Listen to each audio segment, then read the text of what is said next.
धन्यवाद।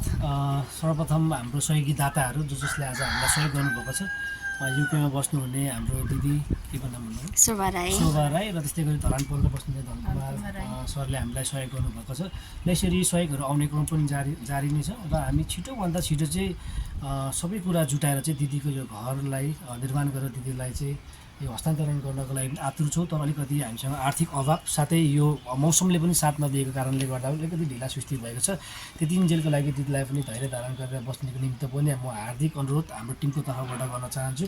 तपाईँको अहिले बसोबास गरिराख्नु भएको पनि अलिकति अब कोल्टे परिसकेको छ, यतापट्टि देख्दाखेरि अलिक कोल्टे पर्न लागिसकेको छ। त्यसैले अझै यो देखेर चाहिँ मलाई जतिसक्दो छिटो गर्ने इच्छा चाहिँ लागिरहेको छ। तर त्यस्तै हो, अब सबै कुरा हामीले भने जस्तो हुँदैन।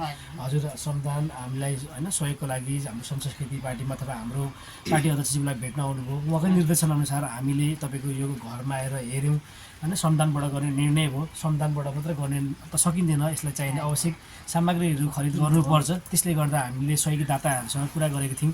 केही सहयोगी दाताहरूले हामीलाई सहयोग गरिराख्नु भएको छ होइन। कसैले हामीलाई बलुवा पनि दिइरहनु भएको छ, कसैले हामीलाई सिमेन्ट दिइरहनु भएको छ। लगभग अब सहयोगहरू आइरहेको छ। अझै तपाईँको घरलाई पूर्ण रूपले तयारी पार्नको लागि चाहिँ केही अपुग भएको कारणले प्लस मैले यही भने यो मौसम अहिले पानी परिरहेको छ। अब यसमा काम गर्नु असहज हुन्छ।